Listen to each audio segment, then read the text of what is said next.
You're welcome back. Well, the whistleblower initiative of the Lagos State Internal Revenue Service is supposed to subject the operations of LIRS to public scrutiny, promote openness and accountability, and ultimately enhance citizens' participation in governance. This is supposed to boost their trust in activities of the agency of government. But how much difference has it made so far? We have the executive chairman of Lagos State Internal Revenue Service, Mr. Ayodele Subaru, joining us in the studio now. Good to have you, Mr. Subaru. Good morning. Good morning. So for those who don't know, tell us about this whistleblower initiative. Okay, thank you. This whistleblowing initiative comes right from the Lagos State government, and the whole idea is to try and bring a bit of probity and accountability and transparency in the running of the affairs of LIRS, being a major funding arm of the government. So the whole idea is to try and get stakeholders, employees, members of the public who are aware of any form of ethical behavior and report same so that such matters are dealt with. And the whole idea, like I said, is to improve transparency and accountability. And Lagos State government has deemed to start with the whole facility with LIRS, primarily because of the multifaceted angle with which we work. We have an outreach over the whole state. We have a lot of stakeholders who work with us. So nowhere better to start than the LIRS. It's going to go across all the Lagos State ministries, departments, and agencies at the end of the day. So beginning with LIRS. So when we talk about we do have the federal government also, they have their own whistleblowers policy in different areas. But I guess one of the discouraging factors is the protection of the blower, the person who blows the whistle. What framework do you have to protect such an individual who blows a whistle, calls your attention to something wrong? Okay, so the success of any whistleblowing framework has to seriously protect the whistleblower. The whole idea is that, they have some knowledge of suspected or alleged unethical behavior, and to encourage them to come out and report this wrongdoing, they must be guaranteed some protection. So under this framework, yes, the whistleblower is well protected. And the whistleblower can come in 3 different methods, either as a confidential whistleblower, anonymous, completely anonymous, or partially anonymous. So when you're completely anonymous, you don't even have to leave your name. There's no connection. They cannot see the telephone lines from which you're calling from. And you just simply give the details. The only problem with being completely anonymous is the follow-up and the amount of detail that can be obtained. Then there's the partial one. When you're partially anonymous, yes, you still give some further information. It may include your name and whatever particulars you want to give. If it's confidential, it's expected that you reveal your name, various details, what happened, where it happened, how it happened. But at the end of the day, there's protection for everybody. The details, where it concerns the operations of LIRS, the details are not revealed to management or members of LIRS. And to guarantee that independence, we're doing this facility through Deloitte, which is a globally acclaimed accounting firm, one of the top 4 in the world. And they are the ones who are going to manage this whole process. The toll-free lines go directly to them. Okay, so it can be, you have your toll-free lines, because I wanted to ask, can they send messages through an unknown number, or, the platforms available for this anonymous, if I choose to do that, messages? Yeah, like I said, the caller ID doesn't show anyway, so you can call from anywhere. You can choose to call and speak to any of the operatives. They receive the messages. They're multilingual, whether Yoruba, Igbo, Hausa, there's somebody at the other end who can take all the information. You can also decide to send emails, or you can go through the portal itself.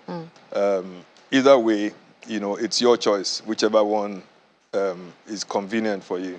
But obviously, when someone is anonymous, that kind of poses a hurdle to your investigation, because you can't just take every claim on the surface. You have to investigate it and confirm if it's true or not. Okay, so how it happens is the report goes to Deloitte. So from their platform... What report? The report that is given from members of the public? The report of wrongdoing. Whoever is whistleblowing, whistleblows directly to Deloitte. So Deloitte have their own framework.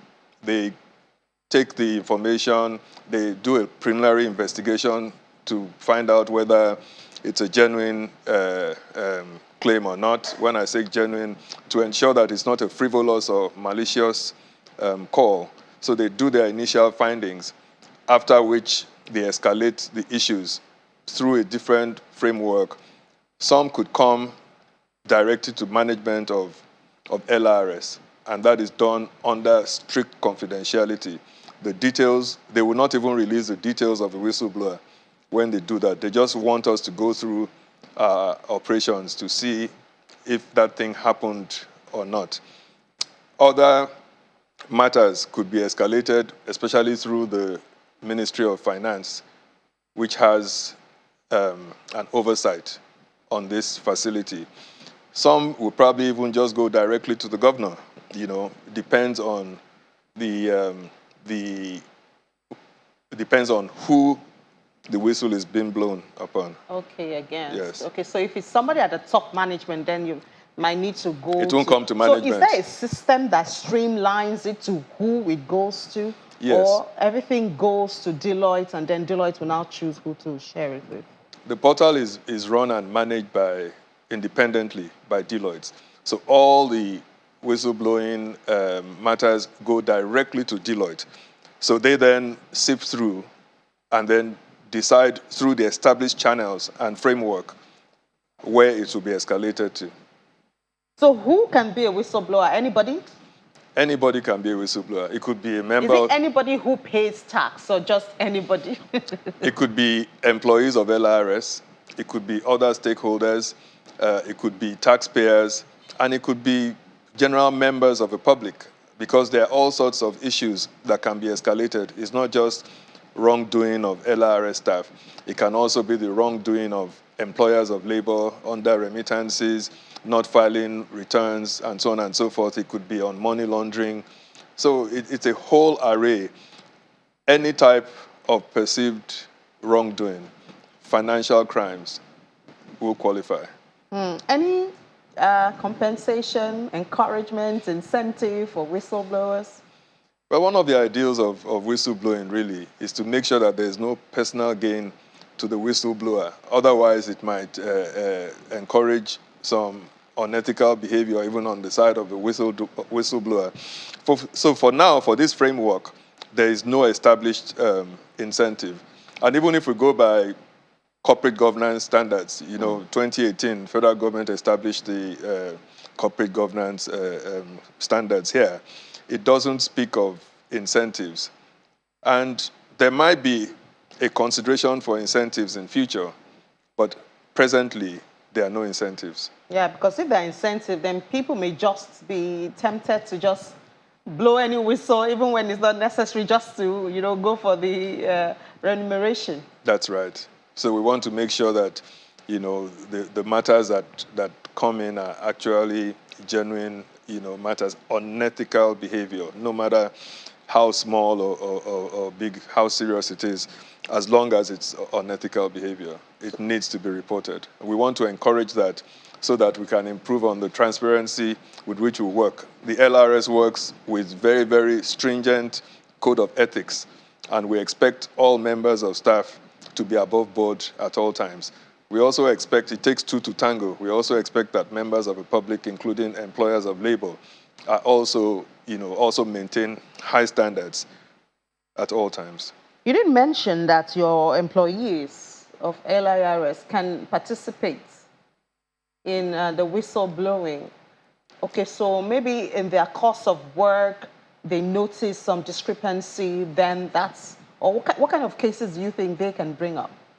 Well, employees have a whole range of issues that they can also report. There might be some of their colleagues who are involved in unethical practices, and there might be some fear of victimization. It might even be their line managers or whoever. So they don't want to be victimized. If they report it directly, it might expose them. So this is an opportunity for them. You know, it could be all forms of collusion. It could be collusion between members of staff and some members of the public. So there's always a whole load of things that could be reported. And all of this, according to you, that's LIRS, is to encourage people, make people trust the agency more and be more responsive, you know, to paying of tax. Have you seen results yet? Have you seen benefits of this yet? Oh, yes. Already there are reports that have been made. And we know that ultimately we will get a lot of benefit from it. It's to improve transparency, is to ensure that everybody's on their toes, and they just work professionally at all times. So we will definitely get the benefit, because at the end of the day, LRS is charged with the raising of revenue for developmental projects of the state. So if there's any encumbrance to that, we need to clear that. We also need to, the state is also very interested in ensuring that the business environment is open and clean for doing business. So it has a lot of advantages and benefits. All right, I guess maybe in a year from now, we'll have this conversation and find out, I would be very willing to come. If more people have responded positively, and then if it has increased the number of taxpayers, because we always talk about expanding the tax net in Nigeria. I guess this will be one of I will be very glad to come and tell you the success story. we'll certainly look forward to that. And you did say that this is just beginning with an LIRS. Yes. We expect it to go to other parts of all Lagos the ministries, departments, and agencies of Lagos State. Lagos State is very committed to operating at a very high ethical level. It's a center of excellence anyway. And you know the administration, they take this job very, very seriously. Their governor, Mr. Babajide Sanwo-Olu, you know, is somebody who believes highly in ethics, and he demonstrates this in his operations all the time. So he wants it to be a statewide initiative, not just LRS because of revenue, but even it helps to improve service delivery also. So we need to ensure that all the residents of Lagos get the best of global best practices at all times. Okay. So if you were to encourage Lagosians to participate in this whistleblowers initiative, what would you say to them now? A lot of Lagosians are watching. I will encourage Lagosians to take advantage of this initiative. It's a great initiative. It's for the benefit of the state, benefit of the residents of the state. So if you have any information on unethical behavior by whoever it is, by stakeholders, please come forward, and you are guaranteed that it will be taken confidentially, and if you choose to remain anonymous, so be it. All right, thank you so much, Mr. Ayodele Subairi, Executive Chairman of Lagos State Internal Revenue Service. We do wish you the best, and I'll remind you a year from now that you did promise to come back and tell us how that initiative is going. Enjoy the rest of the day. Thank you very much. Thank you. Thanks for inviting me. You're welcome, sir. So we'll take a break now. When we come back from that break, there's the CIBN conference in Abuja. Well, of course, they have great conversations. That should be everybody's business if you have your money in the bank. We'll take that conversation afterwards. This is Business Morning on Channels Television.